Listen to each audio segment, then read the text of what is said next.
A young woman named Clara entered the clinic, her face marked with unease as she sought treatment for a lingering back pain. Dr. Adrian, a seasoned professional with a charm that often left his patients at ease, studied her case intently. His piercing gaze lingered a fraction too long, and when he spoke, his voice was soft, deliberate, almost intoxicating. During the first session, Dr. Adrian placed his hands carefully along her lower back, guiding her into the correct posture for a therapeutic stretch. His touch was firm yet gentle, and the room seemed to shrink as silence wrapped around them. Clara's breath caught in her throat as his fingertips brushed the edge of her hip bone, an innocent gesture framed as part of the treatment but laced with something unspoken. "I hope you don't mind me saying this," he murmured, his tone professional but tinged with an edge that sent a shiver down her spine. "But you hold a lot of tension here. Stress can often manifest physically." Clara smiled nervously. "I suppose life's been a bit overwhelming lately." His eyes met hers, and for a brief moment the air between them shifted. "Well," he said, "you're in good hands now." Each subsequent session became more intimate. He'd guide her through movements that required her trust, his hands studying her shoulders, her waist, sometimes lingering on the small of her back. Clara found herself anticipating these appointments more than she should. The way he spoke, his careful attention to her body, it felt more than professional. It felt intentional. One day, her husband, Ethan, accompanied her to the clinic. Dr. Adrian greeted him warmly, masking his intentions beneath a facade of professionalism. Throughout the session, the doctor's eyes flicked to Ethan, gauging his reactions while skillfully maintaining his focus on Clara.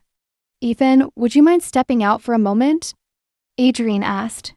"I'd like to perform a deeper evaluation to isolate the issue." Ethan hesitated but eventually obliged, leaving the room. The door clicked shut, and Adrian turned to Clara, his expression unreadable.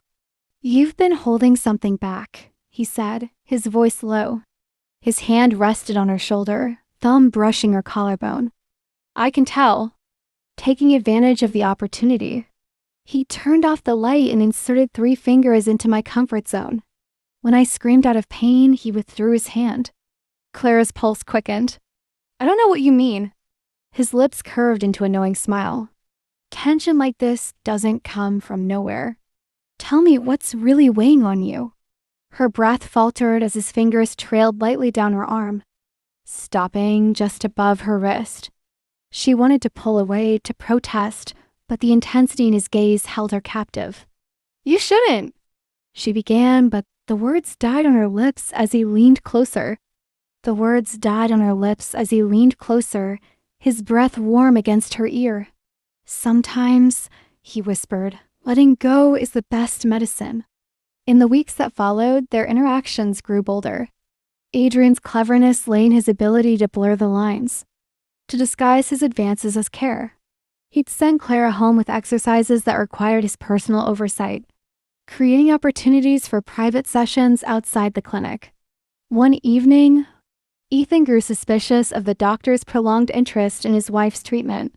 He decided to surprise Clara at one of her sessions.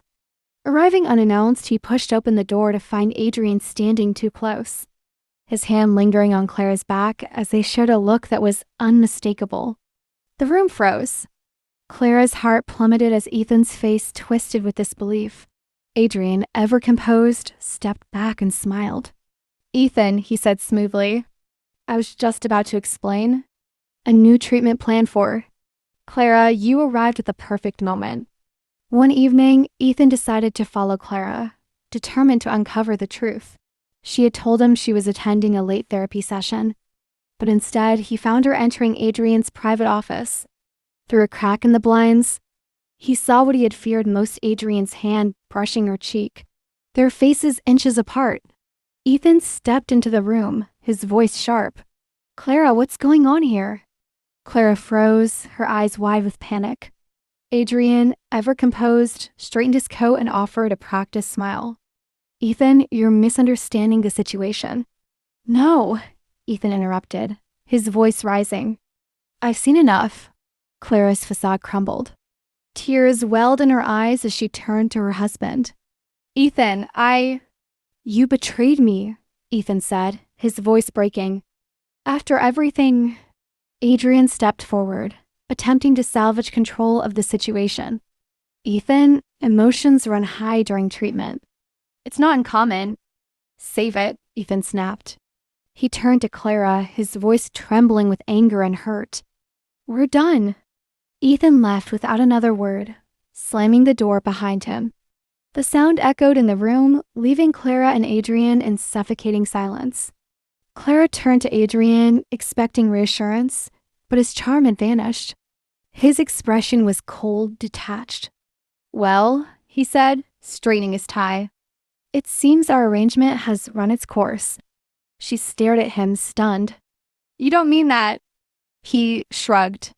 Clara, these things happen. People move on. Realization dawned on her. She'd been nothing more than a passing thrill for him. The man she had risked everything for had no intention of staying by her side. Clara left the clinic, the weight of her choices pressing heavily on her chest. She returned home to find Ethan gone, his belongings missing, a note on the kitchen counter. You chose him. I hope it was worth it. For weeks, Clara tried to reach out to Ethan, but he had disappeared from her life entirely. Adrian, too, moved on without a second thought.